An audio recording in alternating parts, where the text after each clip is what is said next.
Going down with it once again, ladies and gentlemen, bros, women, fanboys, and fangirls. Always the talkers, Nikki Komodas out there. This is Nintendo Sony Free 2011 aka Mainly Wolverine. Of course, you guys are wrestling intros and outros of the channel. Follow me Twitter, Instagram. Good stuff. Gotta cut the outro short because I want to get two things straightened out real quick. I know a lot of you guys do like my Pokemon and Spyro the Dragon stuff. It does show my videos. I'm going to show really quick. I got almost 81, almost close to 100 damn views on that thing. So you guys love the crap out of my Spyro thing, but this is the thing. When September 21st comes around, I'm not going to be able to make no more Spyro Reignited stuff. As much as I would like to, I don't do Let's Plays on this channel. I usually talk about anime and manga news and internet news, so many people want to hear me talk about stuff from the verge, like technology stuff, like iPhones and iPads and all that stuff. I might talk about it. We'll see what happens in the near future, but I'm not going to be able to review it on boxing because I don't have $100,000 to be getting stuff like that all the time. Or I don't have a big giant sponsorship behind me. But I know you guys like my Pokemon stuff and you like my Spyro stuff, but that's going to be here to stay. But when the Spyro game comes out, I'm not going to be able to do more Spyro Reignited stuff. It's awesome. I appreciate the support, but I do talk about other things. I do talk about anime stuff like My Hero Academia, Dragon Ball Super a couple times here and there. Fully Coolly I talked about already.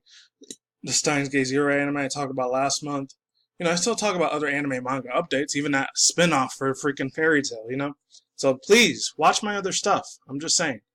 With that being said, yeah, I got older stuff, which I would like to have a little bit more views there. I'm not saying I want 1 million subscribers or anything, but anyways, there's that. And I wanted to talk about real quick. I'm not into politics, but whoo, shit. Looks like the whole thing with Faggle Trump, aka I call him Donald Trump, or it's Donald Trump. I always call him Faggle Trump for the dude from Superbad, but he did that whole thing in Finland, Flintinsky thing. I'm not going to get into that shit because politics, I'm not about that lying, bullshit, backstabbing, politic, fucking horse crap. To be 110% honest with you. To be real honest with you, friends. But to be 1 billion more percent honest with you, I don't know. Hopefully World War III doesn't happen. As they say, oh, they're going to do negotiations and business likeness together. Screw that shit, man. I don't care. I don't care if they do business and finances. A lot of them are the same corrupted bastard cocksuckers that tried to, like, start the first 2 world wars way before I was alive. But anyways, hopefully that shit doesn't happen. He said something about Helsinki, Finland was in there or whatever. Oh, they're doing the fucking collusion shit. I don't give a fuck about that. Both of them are fucking corrupted. Fuck both of them because they don't stand for nothing. That's why politics makes you a lot more darker, evil, fucked up, sinister person when I talk about it. But we're here to talk about video game, anime, manga news, and internet news. So it says here in Kotaku, I heard about this from my boy Proto Mars, shouts out to him. So it says from Kotaku News, someone discovered a hidden feature in Animal Crossing. And Animal Crossing is one of the least favorite Nintendo games I've never liked. It's like the freaking Nintendo version of Sims. It's just boring as shit and it's very unappealing to me. Well, I used to hate it way more than I did now. So yeah, this is from Ethan Gatch. I'm only going to read half the article because it's a super long, lengthy article. There's that, and this one from last week, I know it was over a week ago, says, Amy Hennig, SP gamings are expensive, more content's not suitable. Heard this from like a Twitter quote somewhere. I'm not sure where it was from, but I know it was Twitter. So yeah, links in the description box below if you don't want to hear me read it. It's a lot shorter, so I'll read the whole one for that. So it says here from Henry Gatch, I think that's what his name was. A deleted feature from the Animal Crossing GameCube would let you know to play a library of 8-bit Nintendo Entertainment System to get off your memory card. A passionate and talented fan of the game found out last week. The original Animal Crossing had so many memorable moments. There was a dog that performed the concerts at night. The mole who yelled out resetting the game was too much of turning on without saving the game. A cruel, loathsome raccoon bunker who remained of all Nintendo's all-time favorite villains. I don't give a shit because I never played it. And I played it once or twice in the old school one for GameCube, but I never gave a crap about it. It puts me to fucking sleep. It's annoying. And I'm not saying it's for little kids because I know grown men and women play it as well. So I'm not trying to discourage anyone on playing it. If you want to play it, it's your own. If you're really like into like sim simulators, like that sort of things, yeah, this is the game for you. But if you don't give a fuck about it like I don't, and you're probably going to be bored as shit with this game, it's going to be very unappealing and unattractive to you. I'm just saying. That's why I never gave a fuck about our Animal Crossing. The only reason I'm watching is because that's nostalgia NES. This is the reason I want to like talk about this news real quick. So it says, what else? But even better than all those other things, you could find a tiny NES console and put it inside your virtual house, which would let you play a handful of classes like Donkey Kong or Balloon Fighter. In these days before the Virtual Console on the Wii, this was a rare opportunity to visit the classic modern hardware. Over a decade later, software security researcher James Clambers discovers that not only you can emulate with Animal Crossing play pretty much on NES game that you throw at it, but it seems that the game itself actually supports that feature. Although Nintendo has never ended up releasing any ROMs for that to work with it. So play this game like something else, no thanks, that's what it says there. I'm only going to read like a little bit of half of this and the other half you could read. It says this week Chambers shared a discovery in his own lengthy at the points of very technical blog post. What he found using Dolphin, a GameCube emulator was that in addition to play and preloading the games, the NES emulator of Animal Crossing was also designed to search whatever memory card was plugged into the systems for other ROMs. As a result, not only could it be used to play almost any other NES game by preloading it onto the memory card, but the memory card could also be used to run in custom coding game. And it says, quote, I guess this isn't a person's words, I'm not sure, from Chambers. It says, has been verified to work on a real GameCube, although I don't think there are any other videos of it online, unquote.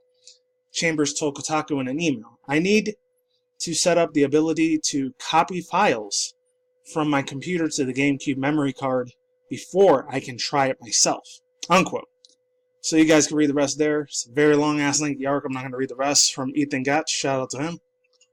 So from Amy Hendricks, this one here, never heard of this one. It's called Gearnork. Never heard of it at all. Hold on one second, guys.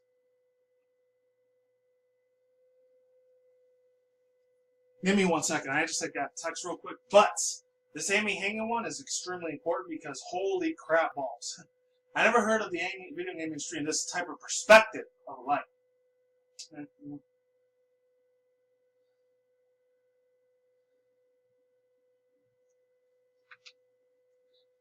So yeah, as I was saying, I got a text here earlier. Apologies on that. So it's Amy Hennig or Heathing. SP games are not getting. I'm going to unclose this one real quick because it's taking up my space. Getting expensive, more content is more the same price. This is from July 9th. I know it's like a week and a half ago. I still wanted to talk about it. It's extremely important. The same person that made freaking old school version, I forgot its name. Not Uncharted, but it was a one way before that. Heard that do a review of Tech USA talk about that. That's why I wanted to talk about it myself. So it says Amy Hennig is, I think she made Battlefront 1 and 2 for Star Wars as well. So a very prominent person in the gaming industry. So it says, Amy Hennig has recently been talked about traditional single-player games in the current gaming industry, which are becoming increasingly difficult to find from a third-party publisher.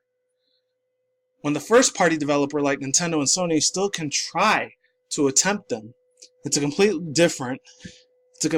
different case, there we go, for others who try to rework them on the single-player games as to a service title and their incentive to keep returning to them. Amy Hennig, hopefully I'm saying that right, not Hennig, was recently at the Game Lab, I don't know if she's Canadian or not, with Mark Cerny. They discussed the video games and that they were best interviewed by the host. I can't even say that word. I'll let you guys say it. The interview was posted with the full transcript from VentureBeat. I think I heard of VentureBeat before, but I like when lots of BS politics. I'm not really into that. After the interview, Hennig was asked the audience to comment on the depth of a single-player games, and she gave a lengthy answer to the question, explaining how it all depends on the publisher and how they approach this project. I gotta get a drink real quick.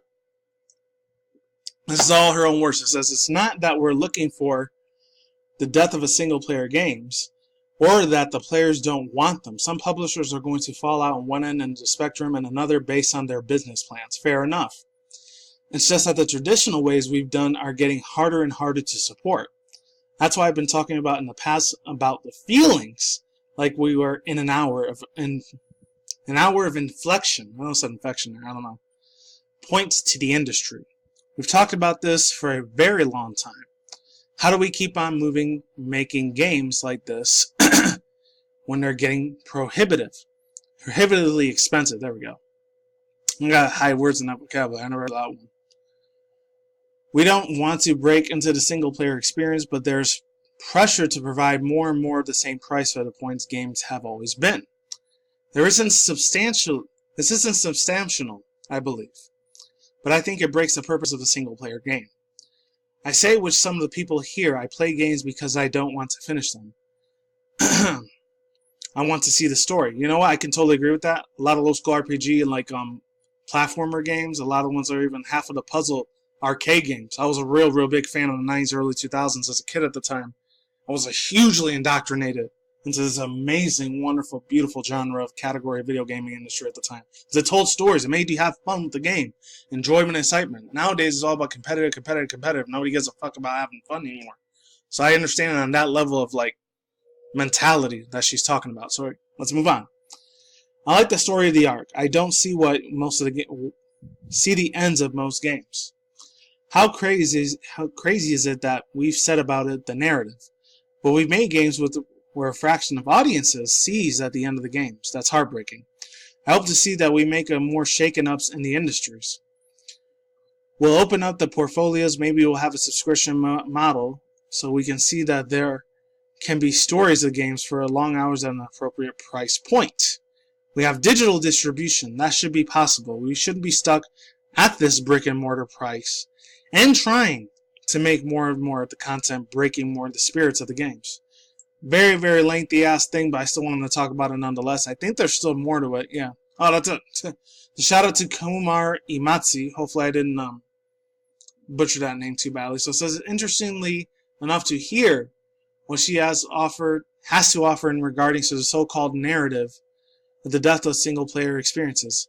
Sony is still making a lot of single-player games and having a lot of success with it, as seen with both God of War and Detroit Become Human. Should have said that. I don't know why I didn't. Detroit breaking the record sales of the predecessor. She's one of the ones that made Detroit Become Human and God of War? 4? Holy crap, this lady has a big giant foot. A shake-up and an influence in the industry if she has that many freaking powers of video games. But overall thoughts, and opinion. Here's the thing. A lot of video games nowadays, a lot of them are on the internet. A lot of them you have to have internet online connectivity. That's just how the way the world works in this day and age of the video gaming industry, especially if you're on Steam. It's a PC-only indie game, or it's just a big old super popular game like the old school Halos or Call of Duties or new ones that come out, or new Battlefields that come out, new Sims that come out, new EA Sports. There's a lot of them that come out every year, like the NBA Kute 200, 2000, 2021, 2022. Same with the NFL, which I don't give a shit about. So I'm not real big into sports like that. Except for MLB, because I do like baseball a lot, IRL. But other than that, that's all I got to say for now. One other thing before I do go. Yeah.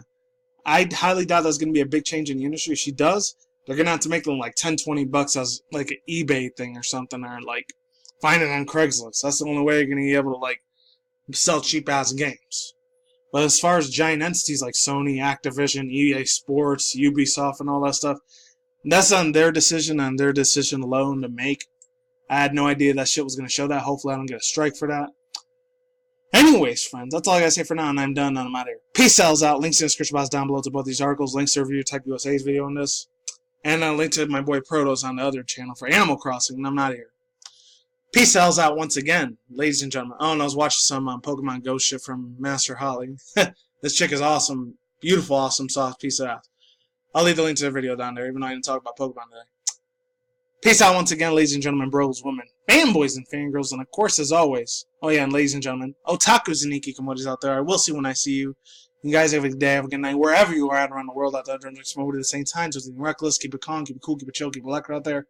Stay tuned for more future article session reviews, such as video game industry news, anime manga news, and of course, oh yeah, news industry, internet news. September comes around the corner when it gets cooler out. Chat and Breeze vlogs, outdoors, video vlog content that I will do into the future. Stay tuned for that. And as always, ladies and gentlemen, peace out my sauerkraut. Stay safe. Late saying goodbye. I'll see you on the flip side. Take it easy, and I'm out. Goodbye.